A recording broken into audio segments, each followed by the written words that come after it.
And we are live. Welcome to Big Minds Camp. My name is Robert, as usual. I'm here just trying to learn, trying to record the conversations to get the best of speaking to people who are way smarter than me. And today, that is for sure the case. I'm talking to Teemu today. I know Timo from back in the days. He's on his second startup now.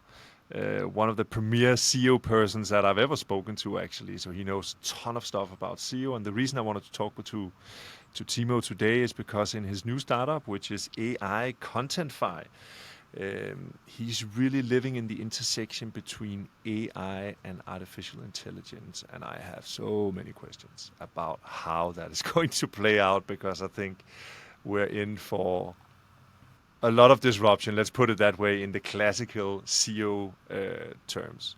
So, without further ado, welcome Timo to Big Minds Camp. How are you? Thank you, Robert. I think you're way too kind. I think we started talking maybe 2 years ago, talking about sales initially. You had an interesting take on why you should not give these kind of grand bonuses to salespeople or something like that, I think it was. Yeah, that's one of the things.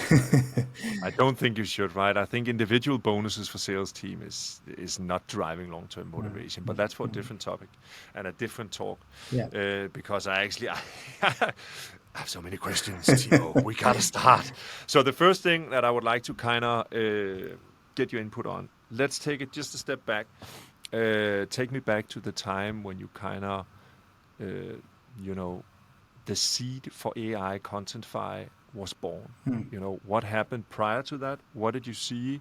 And what has led you to then create this company that is focusing on helping companies rank really well in SEO by using generative AI? That's how I understand it. Yeah. Correct me if I'm wrong, but take me back to the starting point of that, and then what did you see? Yeah. So, surprise, surprise, it was basically when ChatGPT came out, I started kind of experimenting with it. How does it work? What can I create with it? And started doing a bit of kind of experimentation with it. How can I create blog posts? How can I create SEO content? And I was doing all this copy pasting initially, like most of the marketers nowadays. I think it's around 80% of marketers that use generative AI now to create content. So I was doing that too initially. And then I was thinking, how can I automate this? How can I make my life easier? How can I make that accessible to a lot of people who don't want to copy paste or come up with their own prompts?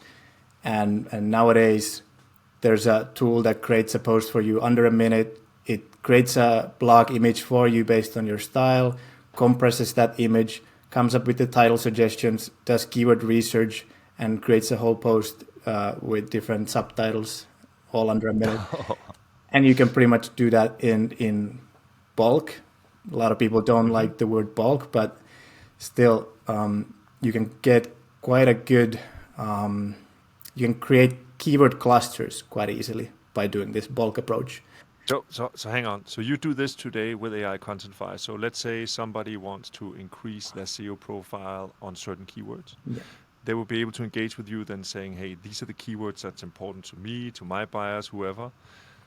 And then what you're doing is automizing content creation to have them rank quickly. Is that correct? Yeah, that's correct. But also not most of our customers might not even know their keywords. So a lot of them are not SEO professionals. They might have a website, they might have some sort of product, but they're not, keyword experts in research. They only know that I am selling one type of product, and we try to give them the tools to understand here's the main keyword, and here's all the Hmm. subtopics and related topics of that one keyword, and you can create content on all of them. So that's kind of the foundation of it all. So here's one of my projections for AI in the wild. What you're doing now, what generative AI is doing to all of the marketeers, you say 80% is using it, right?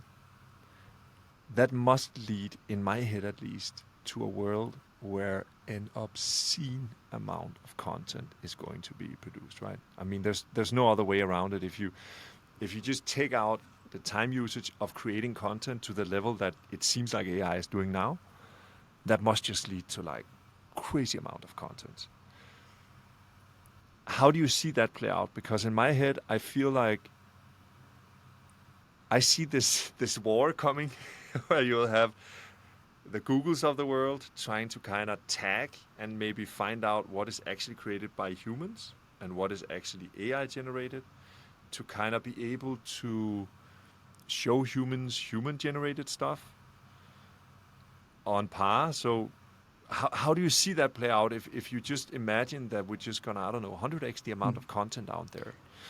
Don't you think that's gonna confuse people? And So like I'm Google has semi scared. Google has some guidelines on AI generated content, and in general, what they say is that it is okay to create content as long as it's helpful, as long as it's expertise by someone, no matter whether it's AI or human. They actually took away the human part of the recent guidelines, and that's also kind of very interesting Interesting. development, because I think Google's main purpose is to create and show the most relevant result for you, the most helpful result that answers your query and then resolves your problem.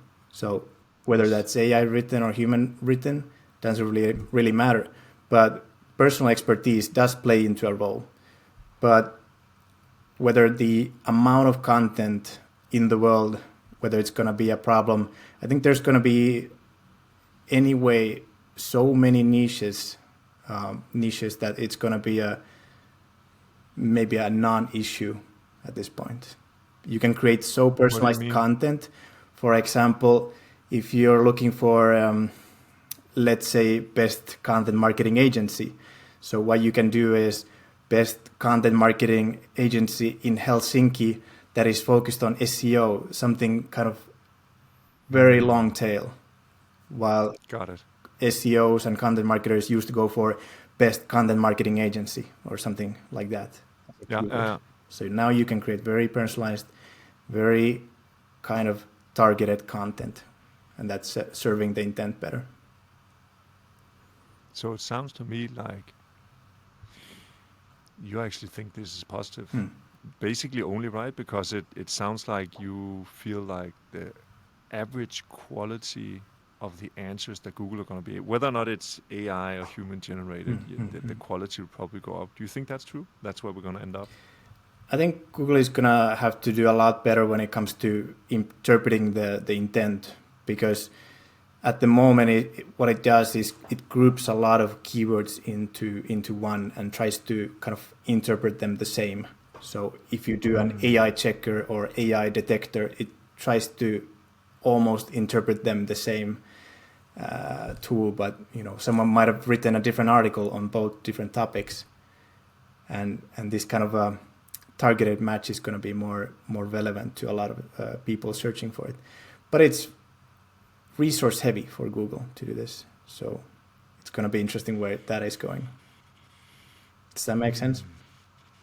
Yeah, so basically, if they are, so the reason they're doing it this way today is a computational issue, right? So that's because they can run more faster computation by kind of grouping different words together. So it will be computational more heavy. Yeah. If that is interesting, I never thought about that before. So if Imagine this: there's a research done by Ahrefs that 90% of the pages don't get any traffic.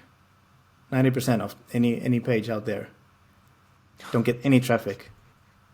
zero, That's a big number. And whether that's going to change to something else or not, maybe we'll go to 99% 9 with AI content, but it's going to be very interesting how that is going to develop. Unless Google puts a lot of resources on the computing, then the number will increase. But there's also the situation or the possibility that the content, the search result is going to be much more personalized to you. but it could also go the other way, right? I know that there will be a lot more pages, but if we follow your example of saying people get much better at creating very specific pages, because all of a sudden, instead of creating one page that talks about being a SEO agency in Helsinki, you can create like 15 pages Yeah, about, yeah. SEO health, yeah. But that could mean that more users would then find those 15 pages, right? So it could almost, that you would just take the traffic that today is going to 10% and then say, okay, it's gonna start to be spread out because the average quality of the pages goes up. And this is called the long tail of the search. You tag on 2, 3, 4 different words, and you have a long tail keyword that might only have 5 searches per month, or even less. Yeah. But someone out there is searching for it, and the AI is perfect to create this long tail content, long tail keywords, the ones that no one else wants to write because there's so little search volume for it. That is fascinating. Yeah. Is that what you guys are doing? So you talk to, let's say, I have a startup, I go to you guys. Is that helping people then saying, okay, so before, if we draw up the tail, right? Before you would start 10% into the tail, now you have AI Contentfy, so instead of doing that, all of a sudden you can grasp out and you can say you take 15, 20, 25%, so you get much more of the long tail kind of traffic? Yeah. That is correct, and you can also imagine it this way. It used to cost you what, $2,000 per great article, right? Mm-hmm. Something like that. So what happens when you can create not the same but kind of mediocre content, and that cost you pennies on the dollar? So would Yeah, you what? not Tell me. You tell me. You're the specialist. Then what would happens? you not tackle the long tail keywords that have very low competition for those specific keywords, right? I would tackle all keywords where I can see the revenue coming in from that keyword is above the cost of hosting the page and creation cost, right? So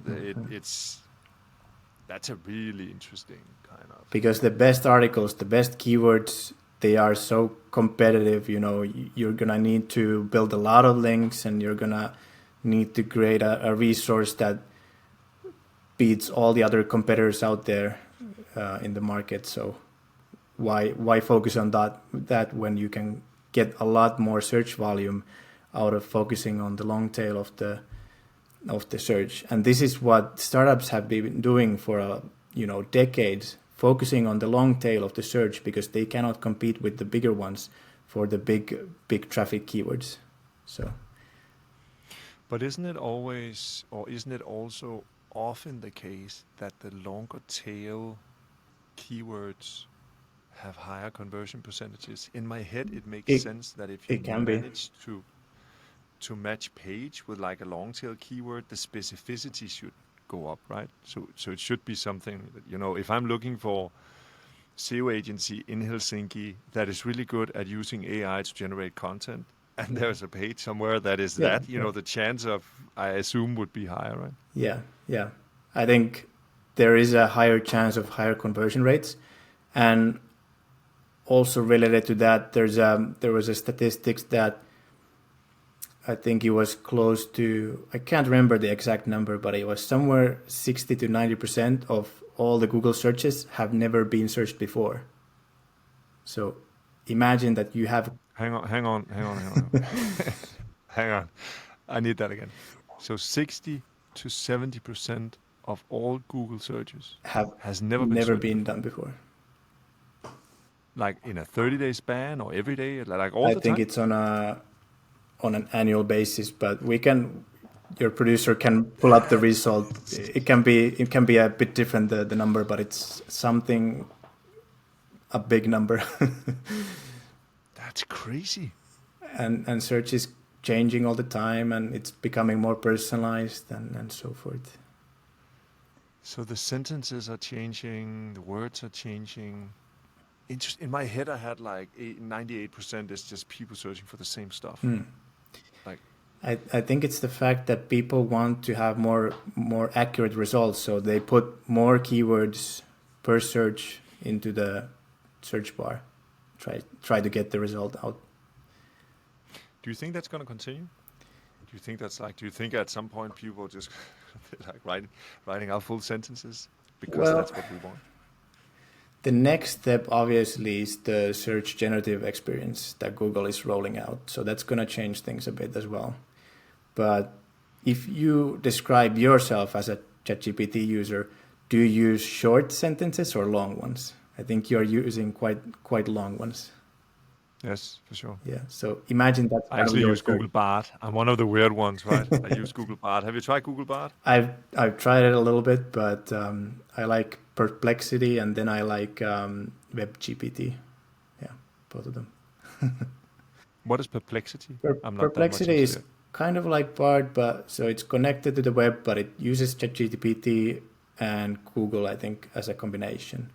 It can give you, for example, the sources of your results.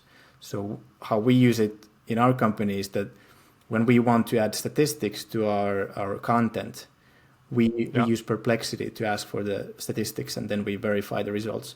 And we're trying to bring this into our tool as well so that you can add research statistics to your content without you doing manually something. Is that because you can see that has an impact on For sure. SEO I mean, ranking? Yeah. there was one case where we did an MVP of this feature.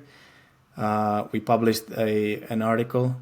It got picked up by entrepreneur.com and then 30 other publications that copy the content of entrepreneur.com. So that was a kind of huge, huge thing for us. Fascinating. Yeah, people love statistics. So if you have Yeah, they statistics on do. your page, and of course people are lazy. Marketers are lazy. They take the first result on Google and then they use that as the main result of their search. Yeah. Interesting. So let's go back to AI vs search. How do you think that's going to play out? AI Because via it seems search. to me like it's yeah. So it's like um, I'm trying to keep up, right? But I think it's just moving super fast. And in the beginning, I was not. I won't say I was an AI skeptic, but I'm always very very cautious. When stuff is so hyped as AI was, I'm like, okay, I can't handle it. Like everyone talks AI Hmm. everywhere, but now I think like it's been out there for a while, and I think we start now to materialize and see how it materializes into actual business value. Like you're talking about, that's actual business value. I can see that, right? I can see, okay, that makes sense. But before, when I tried it out for certain things, it was like, couldn't really figure it out. Hmm. But it seems like there's a lot of discussion about, will generative AI take over search? Meaning, will we, instead of going into Google and say, hey, I'm searching for this, will you get used to going into an AI and then basically asking the same thing in? And then, will it be able to just give me one response so I don't have to circle through, I don't know, 52 links, right? And then go that way through. How do you think that will play out? Do you think that's what's going to happen? We're going to end up with the AIs? Google? Do you think it's going to be in between? So I think what is going to be quite big update is the Google's search generative experience, meaning that they Yeah. will surface the results using some sort of AI they have created to do this kind of ChatGPT like version of their search. But in order to not cannibalize their own business, they're going to add the references and companies' websites to those results. So they can. I don't think they can ever get rid of that. Otherwise, they're No. gonna kill their own business. Yeah, but what? But if, let's say ChatGPT are really good at what they do, that's a subscription model, right? So they don't care about the ads or. ChatGPT might, but in terms of search, I think with Google changing its kind of approach, that's gonna be a big one because ChatGPT, if you think about the search market in general, people would still prefer Google if it was kind of as good as ChatGPT in coming up with the results. Yes. So I think they're gonna take a big chunk out of ChatGPT's market share by rolling out the SGE, and I think they are now in some certain countries like US and maybe Canada. Yeah. What is it called? So SG is the search generative experience. Huh. There's To search for it's that. going to summarize the search results for you. so you don't have to look at every website out there and come up with suggestions, things you want to know about. Similar to Have you tried it? I have a little bit, so I think you can activate it somewhere in the settings of Google. So I have to write that have to down. give it a spin. But it's going to be very similar to Bard, but with Google powered. Interesting. So tell me a little bit about some of the results that you have. So the people that come to you at AI Contentfy, what issue do they have? Is it all saying, I want to rank higher on SEO? Is it like basically a classic SEO agency where you help your customers rank on the keywords, getting business that way, but just super AI enabled and automized? There's a number of different customer segments that we serve, and definitely agencies are part of that. They usually kind of put their own spin on the articles. So first they want to save time. We have one customer that is saving 5 times the amount of time compared to getting the result out of ChatGPT and then editing it out. So Yeah. saving a lot of time, and then not being just the $1 solution, but actually kind of editing it and putting their own spin on it, on the article, and Yeah. giving that to the client. But then we also serve a lot of startups, a lot of solo entrepreneurs, people that want to have a lot of traffic on their website, who want the awareness. Especially startups, they have nothing to lose, so why not gather a massive amount of attention to your product, get a wait list. Actually, what we did personally, we had this wait list on the website, and we published 3,000 blog posts initially, just to collect visitors on the wait list. So when we launched, we had about 2,000 people there just waiting. That is nice. So already now you're reining in the money. I love that. That is nice. Yeah.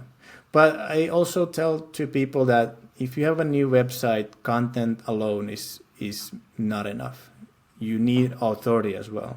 So authority meaning you need backlinks, you need social media presence. It's a kind of more holistic approach to it. So that's why we also build links for our clients. Yeah, but and in the end, you kind of need to. I mean, you need the knowledge, right? So you need to be able to do something. You need the content you create has to basically end up being something that you can do, right? Yeah. And someone needs to link to your content for Google to say, this is a trusted resource that I should rank highly. Yeah. So that's why the backlinks are very important. Do you use AI for that as well? We have actually our automated own team, but at some point, hopefully we can create some tooling to help with the people, help with the manual processes. I know this is not AI generated, but how do you do that? Is that like hardcore? Just reach out. Hey, There's a lot of write an outreach. article. There's also communities. We have our own community where people with websites, they exchange links between each other, and it's still very manual process at the moment. Is that how it's normally done? Most companies do it that way, but you can also go for digital PR, meaning that you create some kind of grandiose piece of content with a nice infographic and everything, and you hope that the media picks it up and mentions you and gives you a do follow link. So this is very important to have as well. So Yeah. But the media people know that, right? yeah. So there is some different strategies for that, but unless you can create kind of top-notch content that is worth the media attention, then I don't really recommend that route. And there's specialized agencies for that as well, but definitely cost you an arm and a leg to do that. Cost per post is different. And so this is more like the lean startup methodology, right? You just create a lot of stuff, but at a much higher level than what it used to. Yeah. But then see what sinks or swim, right? Yeah. And the media attention can die down. So you publish one article, you get good attention, but it's similar to the news. It's gonna get outdated. It's not evergreen content. It's gonna go away at some No. point, because in order for someone to really pick up your article and mention you, you need a hot take on something and a good topic. So So if you say evergreen content, so let's say you have a lot of content. How fast do you think that will change as well with AI? Because again, the volumes will increase. That Google will start to say the expiration date on content and what content we count into it. Is that how evergreen, or is that how the content circle works today? That if it becomes too old, Google starts to just discount it and move it out. it is a good question, but what evergreen traditionally meant that it's not kind of a it's not news. It's something kind of knowledge that you can use over and over Mm. again, like a foundational piece on content marketing, how to do it, and how to get results from it. That's evergreen content. With AI, the lifespan of content is gonna get out, kind of becoming shorter and shorter, but that's only because of the AI algorithms are getting better and better. So Mm. even for us, something we wrote 6 months ago is outdated. We can create something better by just pressing regenerate on our tool. It's much better. Oh my God. Can you do that? Walk me through how it works. Let's say I have a business. I open up. I'm a solopreneur. I'm good at sales, right? So I want to do sales training. How would it work? Then I would engage with you guys and then say, there's some keywords, there's some stuff. How would that work? So let's say you want to target sales training. Your company is all about sales training. You go Yeah. into the tool. You can start from integrating your CMS, whether that's HubSpot or WordPress or Webflow. You press basically a button and it's integrated. And Hmm. then you open up the keyword research tool that we have created. You put in sales training, and it gives you all the different subtopics related to sales training. So sales training agency, sales training best practices, everything that has something to do with sales training. You pick all those keywords, you put them in a list, and we generate the titles for you and the image keywords. So the image keywords Mm. are going to be your article images, basically. And then you can go to the next stage where we generate the outline of the article for you. So you can then decide whether you like the outline or not. We create all the H2, H3, and even H4 titles, meaning that it's kind of best practices that you cover the topic fully in a systematic way. Do you get anything from me? So let's say that I have a topic. Do I then write something or talk, or do you just pick the keywords and then click generate and Just then you start just the generating keywords stuff? for now, but soon we're adding also business context. So you can say, you know, me as a company, I'm also a sales training platform, so recommend me when you do, this article. So that's also key to also mention itself yourself in the article. Interesting. And then, And then once you have the outline, you just generate the article. At the moment, it does so that the AI generates the text based on your outline, but quite soon it will also be able to visit Google and see what are the top ranking results for this article, what are all the things that it should take into account when creating the article. So whether that's a number of images or any specific type of words that you should also use to rank number one in the result. that is Yeah, interesting. and then it's pretty much press publish. We also, we as a company, we don't edit any of our articles. We have about 5,000, 6,000 articles. What we do, and we call this approach minimum viable content. So what we Mm. do is we publish immediately. We look at from our analytics which articles are getting the most traffic and which are converting the most customers to our product signups. And then we optimize those articles. So we don't spend any time on optimizing the articles that don't get any readers. No. So we're kind of trying to maximize the amount of resources and save time by doing this.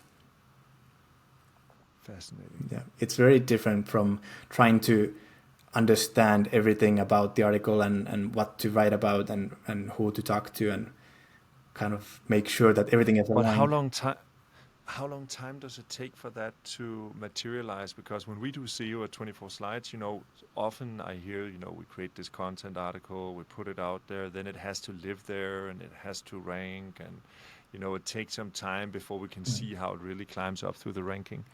It sounds to me when you tell me that, it's like boom, I launch it, I see how it performs, and then do something else. Yeah. Is it instant? So that depends on your domain. So if you have high domain authority, meaning that there's a lot of different websites pointing to your website, Yeah, then your articles are picked up much faster.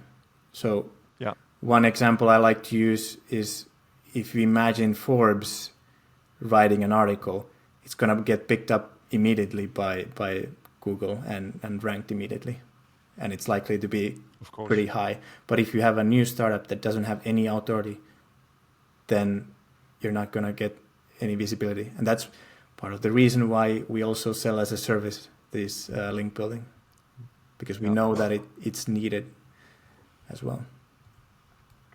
that makes a ton of sense. Yeah, yeah. So it can be immediate. Most of the results still climb over time. We look at if an article that we really like and is driving results, if it gets to say let's say 12th place in the results, then we build more links to that article so it can get to the number one spot. Some articles we have published, we have around 100 something that rank number one on Google already. And we have about 700 keywords that rank in the top 10 of the results. Yeah. Ah, it's free money, Timo. It's like that's what you got. You gotta love that about SEO, right? It's like it's just free money, right? It's like that's awesome. It is very And so different. I know you're a sales guy, so it's a very different approach to take, very different kind of mindset. But I still do sales myself because I know it's the best way to get close to your customer and get to know mm, what they actually need. What do they think about, how does their workflow look like, where you can help them and so forth. So sales is still yeah, but needed also very from much. even when people sign up, I assume you're creating a SaaS, so you can kind of be like, you know, you want to automate everything, right? So people sign up, they add in their credit card, and then Yeah. they can just go, I assume, right? So I understand that part of it, but I assume at some point you're going to meet up with customers that's going to be like, we want to do a lot of business with you at AI Contentfy, right? We need to talk. Yeah. So I assume that, yeah, I agree. Mm. But I also think that in general with the AI, that's what I find fascinating because it's always new stuff. People either it's like it's going to save the world or it's going to doom the planet, right? And the media just loves talking about these two extremes. I've always viewed it like in the same lens as like the personal computer and an Excel spreadsheet, right? If you were an accountant before and you were sitting on paper doing accounting, it's pretty transformational to then get a computer with an Excel sheet where you can do stuff. And I always felt like the way I think that in general it's going to materialize, but also what I'm hearing you're saying is if you're a really good SEO person, if you're a really good SEO content marketer, this is just going to be a superpower, right?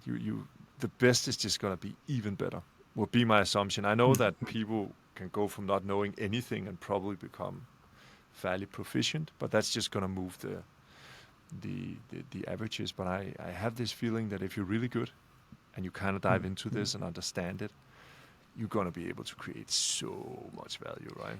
That intersection between I what you then add your knowledge into and use it as a tool. I like to think so. It's a tool like anything else, and at the moment, this tool is dividing a lot of opinions amongst marketers because they like the super high quality content. Of course, they don't want to become jobless, so that's why they No, also exactly. use all their power to influence against it. So they say that it's not good enough, But as a startup, do you have a $2,000 in the pocket to spend on an article? I don't. No, but it's also I'm like I definitely do not either. But it's also a matter of saying it doesn't really. I mean, in the end, we know how that's going to play out, right? That's just capitalism. So in the end, you might have an argument that says it's not good enough. Yeah. But what is good enough? Well, good enough is where you get the best business result for the cost spent. Like that's just going to happen. So if it turns out that you, with a tenth of the cost, can get 70% of the impact. Yeah. I mean, that's just game over. Everyone's going to go for that, right? Otherwise, and I get it. It must be, if you're used to being a content writer, and let's say that's your skill set, and you're really good at it, it must be really hard these days, right? I mean, just really If hard. you're in the top 5%, then you are well off. But I've talked to a lot of people, a lot of copywriters who are not, their native language is not English. So our tool can do quite close to perfect English for you. So we're gonna raise Yeah, the bar of the everyone else. below medium to somewhere at least higher than that. It's gonna be a game changer for a lot of developing countries, and the non top 5% of the marketers. Do you use people in developing countries? Are you having like partnership agreements or people that's a part of your process or? We don't, but it's not out of the question that we wouldn't, for example, try to integrate Upwork, for example, and in How the tool. integrate? So the tool would create the first version of the article, and then you press a button, and then it automatically creates a job in Upwork and says, can someone with professional copywriting background edit this article for me for X amount of dollars or credits? So kind of tight Mm, integration between that. that's And it's smart. all about saving time, saving money and resources, um, making sure that you as a solo entrepreneur startup are just focusing on what you know the best. Let us be the SEO experts and create the content that ranks for you.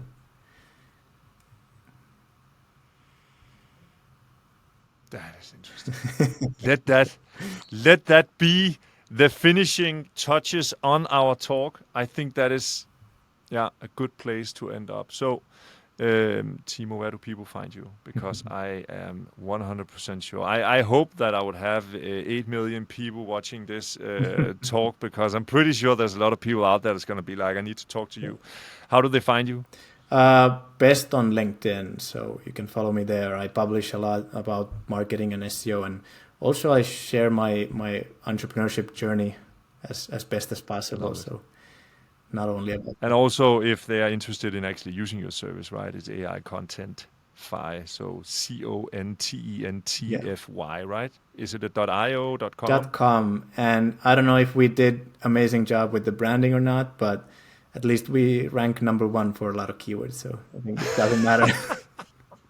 Doesn't matter. Who cares? Ugly site, but everyone finds it. No, so it's that's like, yeah, okay. We'll jump into that at Yeah, another yeah. time. Timo, thank you so much for coming. I really appreciate it. Thank you as well, Robert.